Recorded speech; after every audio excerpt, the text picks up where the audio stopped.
Okay, today I want to go through a sort of a bit of overview on this rifle. Now, I've done it before when we were halfway through the process of getting out to 4Ks with this rifle, but I want to go through now as to what we've found, what we've done once we've actually got that shot done, what we learned through that process, and basically an overview of where we're at now. Now, it is a custom rifle. I'll go through and put all the details in the description. But it is a custom rifle, basically on a Barnard action, with all good bits and pieces on it, which, like I said, I'll go through in the link. In the description. What it is caliber is we call it 375 Gibbs, just as a name to describe essentially a 375 CheyTac improved. Over here is what we're talking about for those people who don't realise. Essentially, the one over here on the left is a 375 CheyTac in the straight up normal case, and then over on the right is this chamber. So it's essentially it's basically taken at the top there to allow a tighter shoulder, which makes it a little more efficient in the way of using it powder, and it lets more powder fit into the case. So that's it. The reason we call it Gibbs is because the parent chamber, the parent case, is actually the 505 Gibbs. So I've said about that, said it all before, but essentially that's the rifle. What we actually have now, we've actually changed the rifle a little bit after we've done that shot. I've removed the cold shot adjustable base and replaced it with one of this, which is an Aerotac adjustable base. The cold shot has a lot more adjustability and being able to get out to the shot, which we were using roughly 300 minutes of elevation. So we actually had our base set up at 210 minutes of elevation, which is on top of a 60-minute rail. So we had a lot of essentially elevation in our base to be able to use the scope's elevation to get us on target. The negative was that even though I'd modified it to make it a lot stiffer and make it hold, I found on occasions I was getting a change in my elevation. Some of the day we're actually shooting it was good, but some of the days coming up to that I was actually finding that it would shoot all of a sudden long, all of a sudden short, and when I came down to it I could feel that I was getting, it would loosen up and get some movement, so it would actually sit the scope in a tiny different spot in the way of elevation, which of course is not going to get you on target. So it did its job, and with extra tightening and really working at it and keeping on to it, you can keep it there, but as the basic thing, not really a full-blown precision instrument, and with the mods I improved it, but not as nice as this sort of system, which is a proper lockdown system. So this doesn't give us as much elevation. This is only 70 minutes of elevation from 0 to 70, but it is essentially a cam. You lock up the bolts and then there's nothing moving. So it makes it nice and accurate, goes back to 0 nicely. It is nice and easy to read, so simple to see where you're adjusting to, easy to do in the field. And really this gives us up to around the 3,500 meters of we can do in the shot with the adjustment in this base. So, you know, that's pretty good distance for what we're normally going to shoot with this sort of rifle. So that's one change. The other change you'll see is up the front of the rifle is I've put on this shield over the top of the muzzle brake. That worked nicely. We're actually out doing some testing the other day, and it is essentially not changing the actual effectiveness of the brake at all, but what it is changing is essentially with that on, we don't need to use a ground sheet. It's pushing all the actual brake, or all the exhaust from the muzzle is coming, the blast from the muzzle is coming directly to the sides and not pushing up the dirt anywhere near as badly. So although it's a bit of a big boopy looking thing, it does do that job nicely. So those are the other piece that we've changed with lowering all this down, is actually gone to a different rear cheek rest. So that essentially brings it down into a nicer height. It means it's all able to be set up very easily. We simply change our base, change our cheek rest, drop that shield, and this thing is back into a 4,000 plus meter capable combination. But for what we're actually doing in most of the stuff, which like what we were doing the other day was actually doing some testing, some bullets, this is very capable. I should touch on that over here. I have some bullets that we're testing.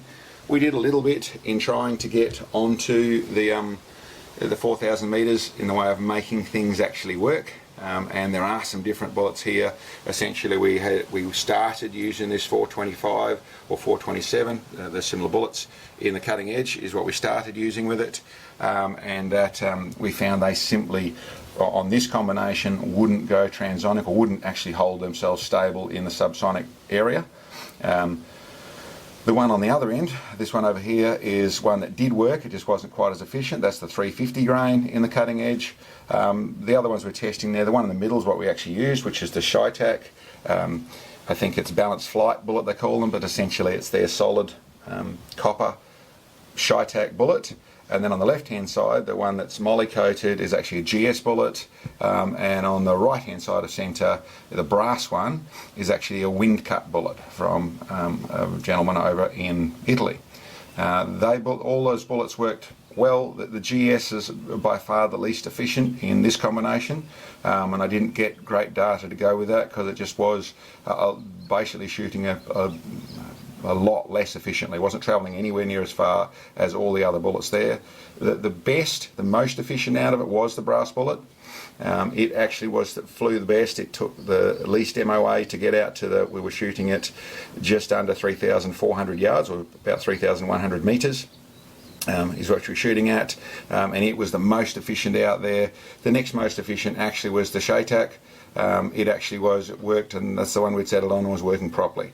As for the other details, there's more testing for me to do as to which one stays stable. I ended up using the Shitac, however you want to say it. That was the one that worked for us. It was stable, everything worked really well on that side of things. Anyway, that's about the overall. That's the other thing we've done. I had changed the bolt knob during the process. I actually built a new bolt knob for it. It's nice and big. It's a shape that I find aesthetically pleasing. And I've also changed to one of the normal, with setting it all down, I've put on a different bubble level for the cant, which fits under the scope. I have a large one that I put on there, a little more sensitive, and under the big high scope fit on there nicely. But anyway, that's an overview of the rifle. I'll put some shots on of the actual rifle cycling. You know, I was very happy.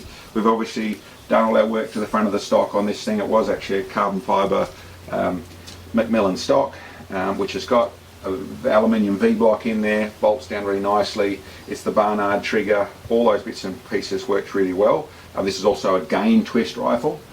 One of the questions I have got is why, how this thing runs, or what it runs like with the normal Sierra Match King, the likes of the 350 grain Sierra Match King.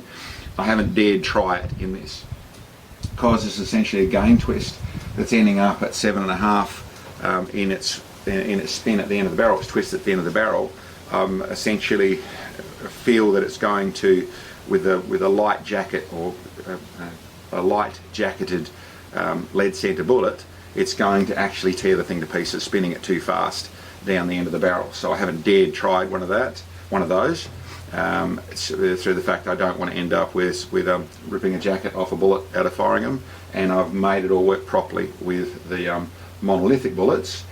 But I would say if I was doing it again, that would be the next thing I would try, to actually set up a similar combination, but running in around the 10, maybe as low as 9, but probably around the 10 to 1 twist, and basically try some of the good jacketed bullets, which are just running a higher mass by having the lead center, and see how that actually performed.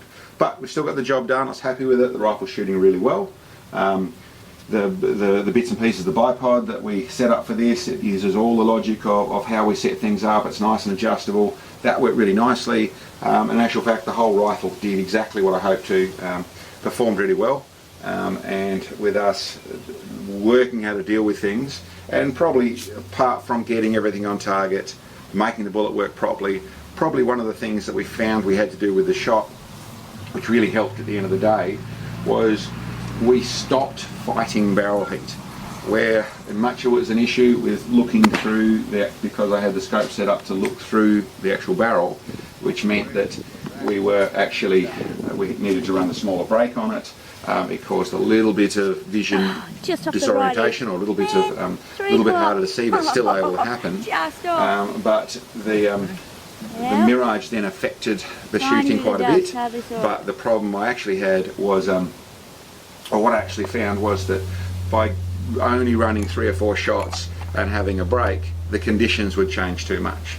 So we just got to a steady pace to keep going, not go too far to get too fast to get a lot of barrel temperature, but equally not go too slow so we could stay with the conditions. So that essentially you give it 5 minutes off and your conditions have changed, and all of a sudden you've got another 3 shots to get yourself back on target, understand the conditions, and we really couldn't do it like that.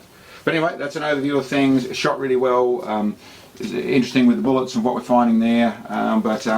Yeah, just for those people who've been sort of staying in touch and seeing what we're up to, it went really well. I was really happy with it.